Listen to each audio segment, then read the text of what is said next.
Hello everyone, Kent Bressler here. I want to welcome you to Kent's Kidney Stories.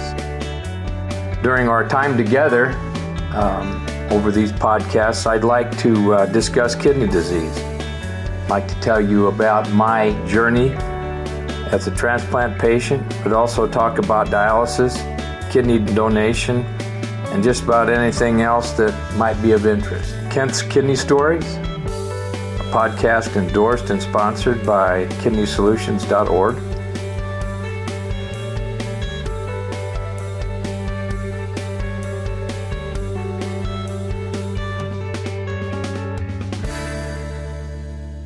Hello everyone, this is Kent Bressler. We're going to be doing some podcasting this morning. Got a great guest. I call it morning, and whenever you're listening to this, it'll be whatever you want it to be. Beautiful time right now in the Hill Country. Everything's budded out. And so the blessings are ours in this Holy Week. Wanted to say a special shout out to Nina Mitchell this morning. She'll hear this. This is the day she's being transplanted. At this moment, she's being prepped for surgery. She's taking a deceased donor. And big talk about that last night, and she's just doing wonderfully. This is something that she needs and has wanted desperately, so we praise God for that. Let's say a little prayer this morning before we get started. Heavenly Father, our minds and hearts carry burdens that affect our very well-being. Grant us the healing and peace needed to overcome all wounds and find mental clarity. Help us release negative thoughts and embrace positivity and hope. Surround us with supportive and understanding souls who will walk with us, beside us on this journey of healing. We ask this in your holy name, dear Lord. Amen. So we've been busy at Kidney Solutions. We have a new phone number, a new contact. We're changing it because it's gotten much busier and we need more focus and we don't want to lose anybody. So the new number is 833-455-7896. That's 833-455-7896. You'll be prompted to get to one of two people, either myself or Shannon Mulroy, the donor advocate for Kidney Solutions. Either way, you're going to get a human to talk to. You will get a call back or at least be able to make contact with us in that way. So, that being said, we're going to start this morning. I have a guest that I must admit, she's brand new to me. And I'm looking really forward to talking to Julie Lynn Nasten on this podcast. Julie's a transplant recipient from a deceased donor in August of 2009. And then she suffered graft rejection in 2014 and is currently back on dialysis. We're going to find out how this all takes place and get the story, because I know she's doing some really fine advocacy work in the kidney world, and we want to not only acknowledge that, but promote her activities. So good morning to you, Julie. Good morning. So kind of give me a little update on your current condition. How are you doing? I'm okay. A couple of years ago, I was diagnosed with peripheral artery disease. So it's been affecting my mobility issues, and I had to do hyperbaric treatments back in January for 6 weeks because I had dead tissue on my big toe. And I've known since the diagnosis that I've been going to need a amputation soon. And it's just kind of a wait and see thing. And with the dead tissue on my toe, I was thinking that it was time. But the hyperbaric treatments, they healed it. So I don't need an amputation at the moment. Wow, that's wonderful. So yeah, just taking it a day at a time. So, do they feel that this is part of your kidney disease process, or what's Yeah, the feeling? yeah, it's from being on dialysis for a long time. And when I was younger, I didn't really care and didn't follow the diet a whole lot. So I ended up with a lot of calcification and, really bad narrowing in my arteries. So And a lot of people think this may, they always associate this with diabetes, but that's not the case here, is it? You no, don't have I don't diabetes. have diabetes. No. So there you go. So let's talk about your kidney situation. You had a transplant, and you also had a pregnancy that caused. It's my understanding. You tell me if I'm right or wrong. Some hydronephrosis. Is that correct?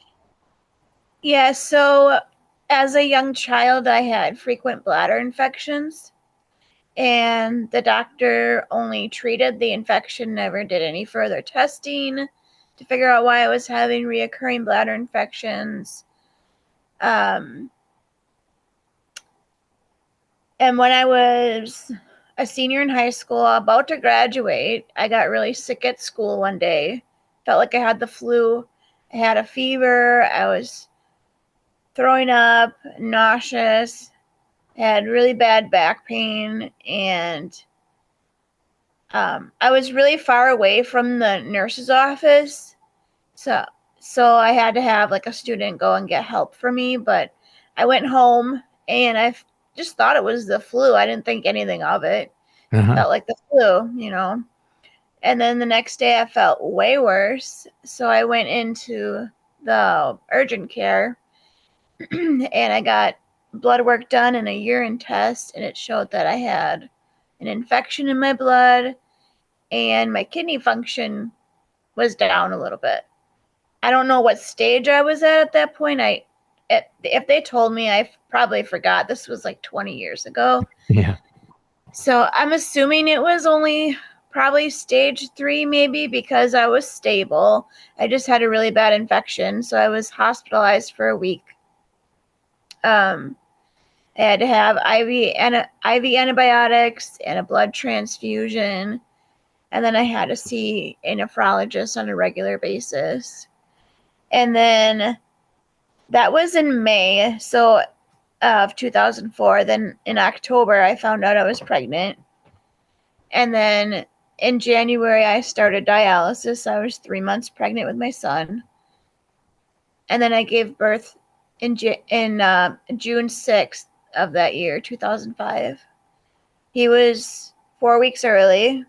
He was only 5 pounds, 4 ounces.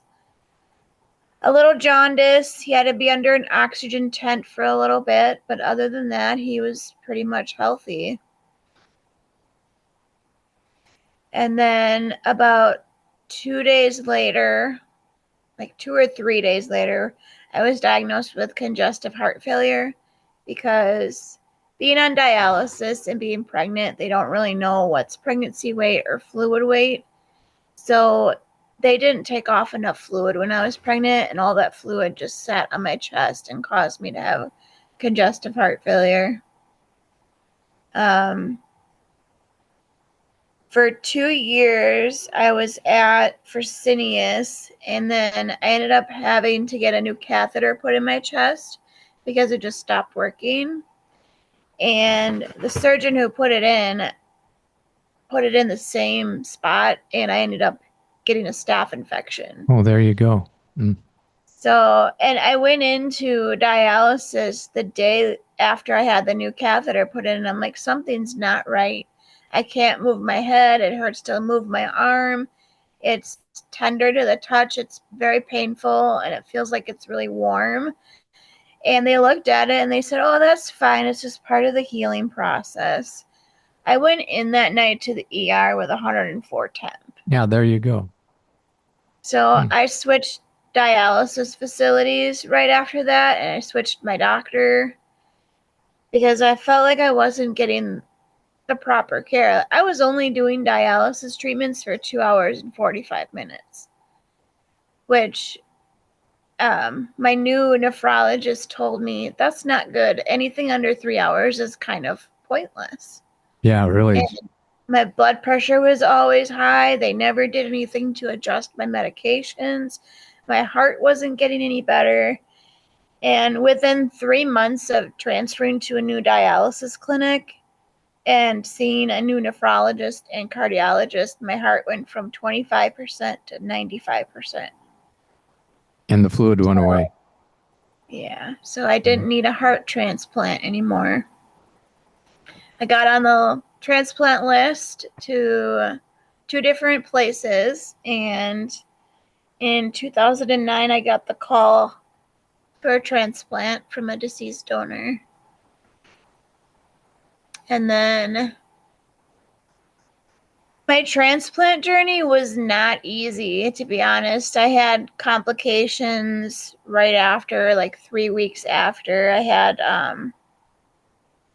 they thought my colon or my intestines ruptured because they thought they saw a bunch of fluid, but it actually was a bunch of air, and it was from the surgery, not naturally releasing the air out of my body. So, and then about 2 months after that, I had a heart issue, something with my troponin levels in my heart.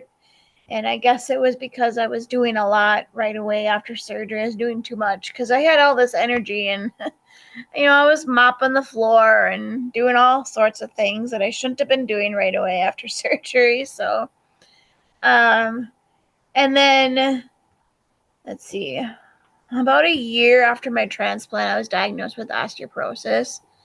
And that's probably from being on dialysis for almost 5 years, and plus the prednisone, it increases, the risk of osteoporosis, because I noticed a lot of joint pain in my bones, and I was also diagnosed with fibro during that time. So the whole transplant journey wasn't easy for me.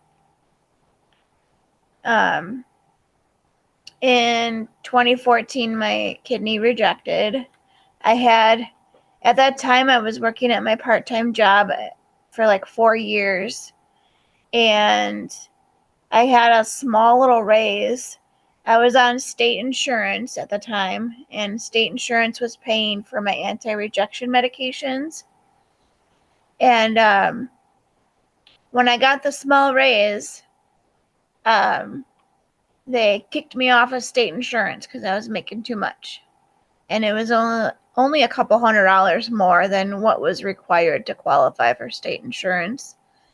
And I cut my hours down to as much as I could. I called the manufacturers of the drug companies to try to see if they would cover it for me. Nothing was working, and eventually it just rejected. I was going through minor rejection issues throughout the 5 years. Due to reoccurring bladder infections again during my transplant time, quite often actually, and I wish they would have done further testing. The only thing that they really found was reflux from the bladder to my kidneys. I don't know if it was due to like something with my urethra or what, but and then I've been on dialysis ever since my kidney rejected in 2014. So it's been about 9.5 years now. Are you actively searching for a living donor at this point in time? Yeah, so throughout this whole time being on dialysis, I've tried multiple times to get on the list. They've given me reasons after reasons why I don't qualify, and I work on those issues, and then I go back for a reevaluation, and then I get another list of issues that I need to fix. So Yeah. it's been a struggle. Have you And been I able? almost got on the list back into 2019, and then it was mobility issues, so I needed to get my knee surgery done before I could get on the list, which I did that in 2020. And then when I finally got that done, then COVID happened, and it's So just it's been one been, thing after another, huh? Yeah, and I just had another evaluation in January, like kind of like a pre-evaluation, not like the full evaluation where you go there and you talk to all the doctors and you get all the tests. It was kind of like just a medical evaluation. So there are some things that I had to work on. So one of them was getting my toe to get healed, Right? which I've done that. And That's then done. um, mobility is still an issue, which I've been doing better now that the toe has been healed. I'm not relying on my wheelchair as much anymore.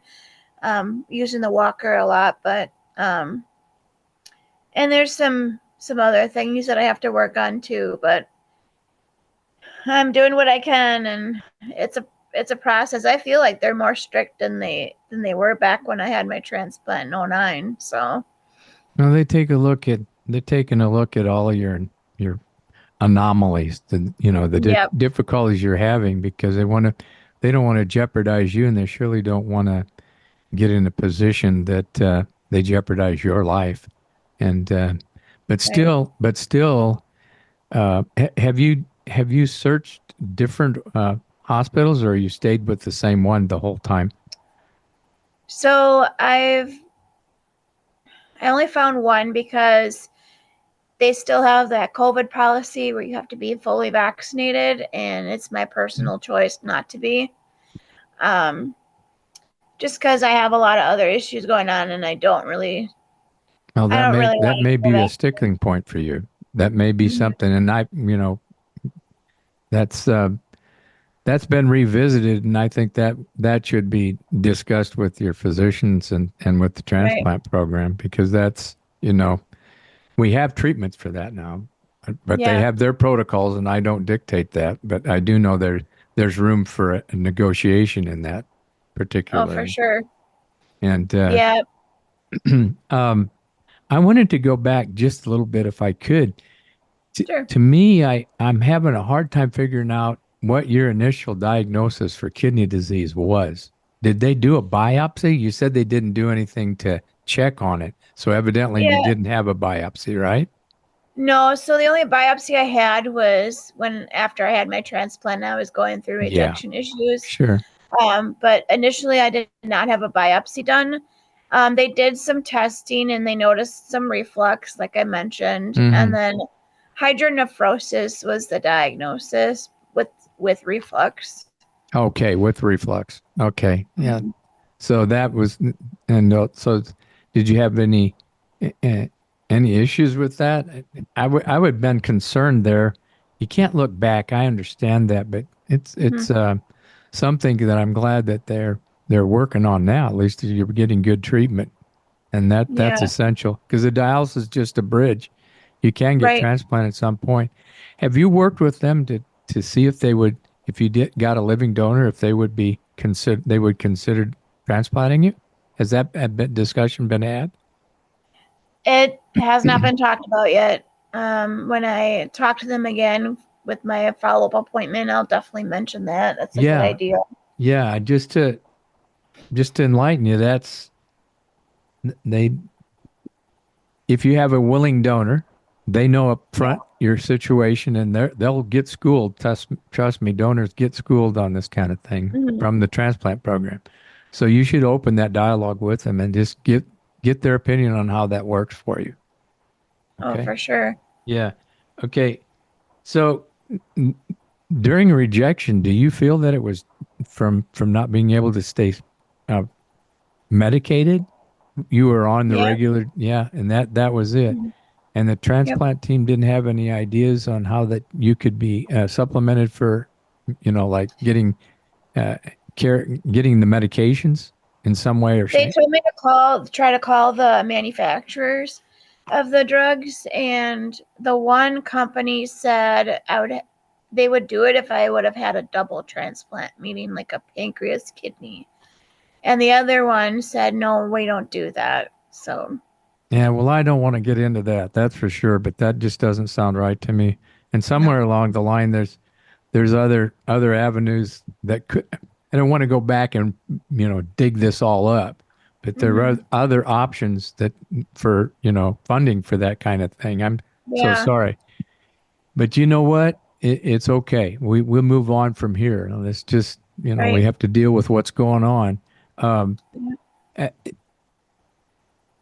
I think I think your best bet right now is, start talking about how you you can get another transplant. What's the avenue? Yeah, And for sure. physically, yeah, physically try to get physically and mentally get prepared and do Hmm. whatever it takes. And I know you're doing that. So, bless you. That's good. That's what we want to see. So, and we'll, be happy to mentor with you, work with you, be more than happy to do that.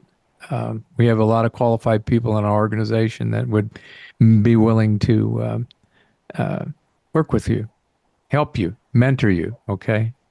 And Okay. so you have my number and everything. So we'll go from Yeah. there.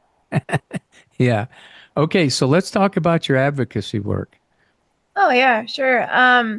So I signed up through Dialysis Patient Citizens back in 2016 to be an advocate. It was recommended by my social worker at dialysis because she would hear me talking to other patients in the waiting room about, just advice or tips or whatever. And she's like, you'd be a good advocate. And so I signed up and then I found out what it was all about. And they talk to state legislators about certain policies. And I'm like, I'm not really into politics, but I'll give it a shot, But, and my social worker said it's not so much about the politics part of it, it's about telling your story and being an advocate for other patients and talking about these policies that need to be changed for dialysis patients, nationwide. And I didn't really do a whole lot of advocacy work up until about 2021. Um, I did a lot of webinars and research and stuff online on their website and stuff throughout the years since I've joined. And I finally got to be a part of their annual fly-in, but because of COVID, it was online Virtual. for two. Yeah. Yeah, Mm. for 2 years. So I got selected. You have to apply for the spot every year. I got selected in 2021 and 2022, and then 2023 we finally got to go to Washington D.C. and I got selected again. So October of last year, I got to go to D.C. And that was a very memorable experience. And meeting all these other dialysis patients or transplant recipients and hearing their stories, it was amazing. And I love what I do. Talking to state legislators is a little nerve wracking, but it's mostly, sharing our stories and stuff like that. And I recently signed up through the National Kidney Foundation and American Kidney Fund as well to be an advocate a few weeks ago. And so now I get the opportunity to expand my advocacy there. Um, and I also took a class to be a kidney health coach through American Kidney Fund. So now I'm a certified health coach through them. So now I can host educational sessions and teach just the community about kidney disease and how to prevent it and treatment options and stuff like that. So, It's good. I'm glad you're trained up. That's a wonderful thing. yeah. I recommend to you that the American Association of Kidney Patients also has a very viable program, one of the Okay. largest in AAKP, and I would encourage you to become a advocate there.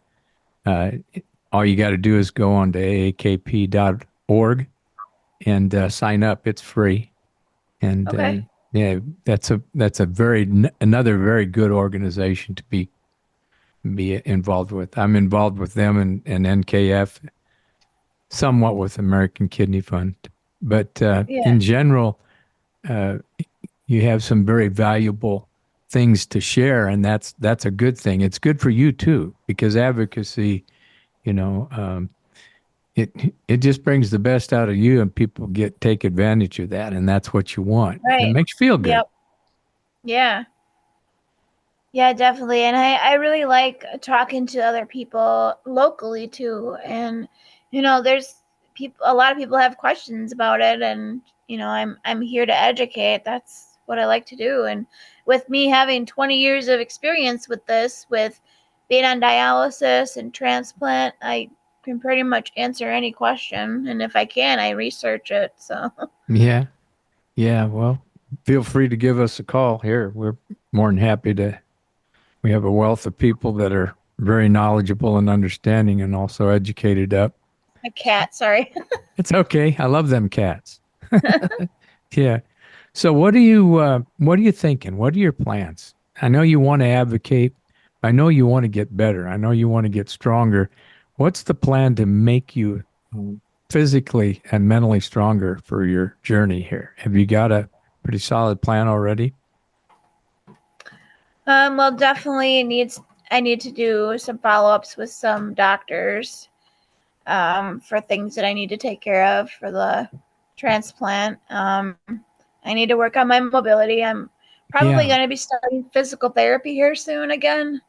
I usually do that about once a year just to help my physical stamina and strength and stuff. So, and it's really helpful because the company that I use, they come into my home Yes. and do physical therapy here, so I don't have to go out to the hospital or anything to do it, which is nice. So, um, but yeah, that's the plan here, and then I'm working on my advocacy work a lot. So, When you do this physical therapy, make sure that you document that very well because when you go through and submit to the committees, to get approved, you can show yeah. progress, and that that's what they're looking for in this Oh, for sure. situation. They want you mobile because after you have transplants, you need to Mhm. be actively taking care of it, and that Yep. mobility is high on their list.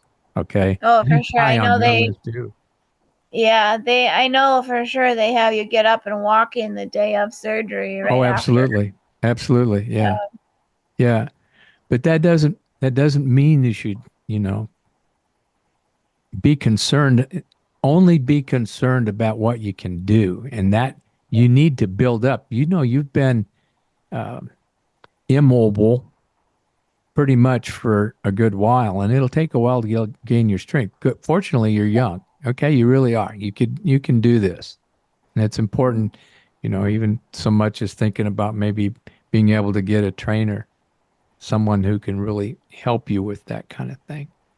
Yeah. Um, yeah, I, I think you got a good lease here, all right? Somehow you've got a good enough attitude to prevail. A lot of people in your situation would just give up, right? Oh, yeah. And I mean, and I I, know. I gotta applaud you for that, but I also feel obligated in my own mind, well, to assist you in any way I can, and be happy to do that. All Well, right. I appreciate that.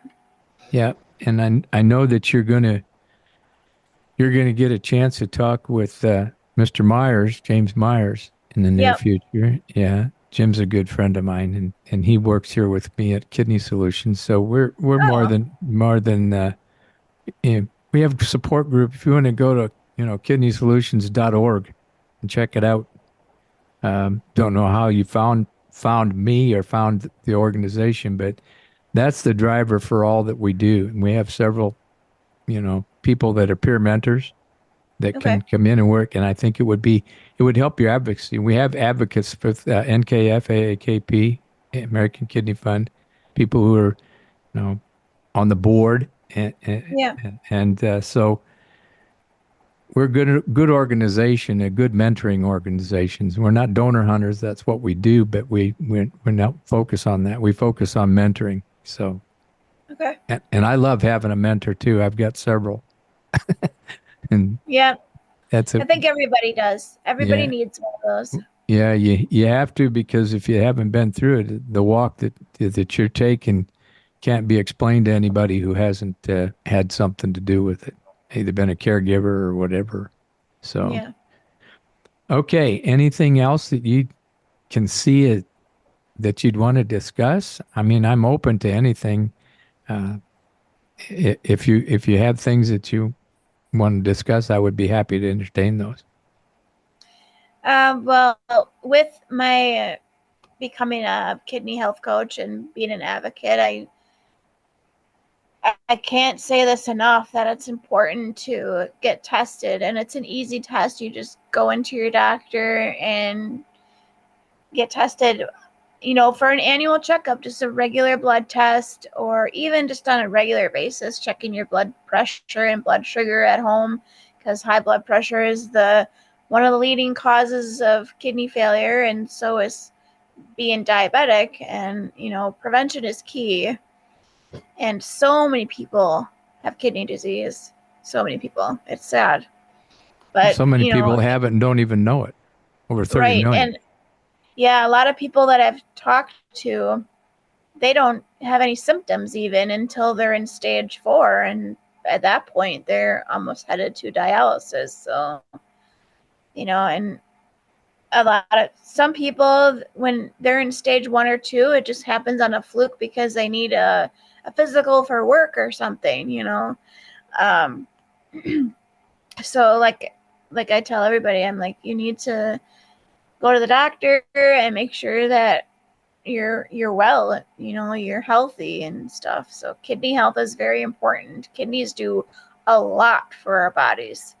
And I don't think a lot of people realize how much kidneys do for us, like what they all do. And it's not just to make urine, it's a lot of stuff. Oh, It's absolutely. bone health, it's heart health, it's just overall health in general for your whole entire body, really.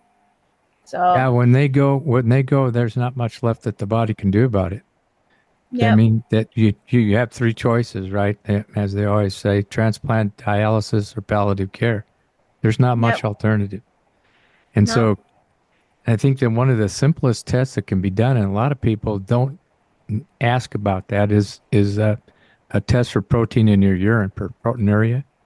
yep, There's no one in the world that really should be pedaling around town with any protein in their urine. So if you don't have it, when you go to the doctor and ask them about your protein in your urine, do I have, and if they don't do a urinalysis, make sure they do. I mean, that's the biggest and the best screen in the world for oh kidney yeah, disease is proteinuria. Doesn't pick all of it up, but a vast majority mhm. of it will. Oh yeah, So yeah, definitely. yeah. Okay, I think that you're on a good course, and I want you to keep being an advocate. Like I said, this is a good thing for you to be doing, and working on your mobility and getting up and ask about the ask about your options for transplant Okay. instead of just going on the list that you can see if they're gonna what it would take. Let them put it in writing to you, point by point by point what it is that you need to do, and then Yeah. you can plan. And like Okay. I said, we have plenty of help, and I'd be happy to have you come to our support group on Monday nights. Um, Okay. and I'll send you an invite. I have your email and everything, so I will Okay. send you an invite, and we'll go from there. Sounds good. Anything else? No. All right. Thank you for your time. Oh, thank you for coming in. Yeah. Okay, folks, listen now. We have a lot of things going on at Kidney Solutions. I want you to just go ahead and go to kidneysolutions.org and make darn sure that you sign up for our activities, come to our support group, and then if you're interested in being podcasted, we can discuss that with you. Be more than happy to do that. But anyway, our driver for it's kidneysolutions.org. You can get all the information there, and you can call the phone number and we can get back to you and talk to you about what it is we can help you with. We're a mentoring organization, and we take pride in what we do. Okay, so till next time, keep breathing.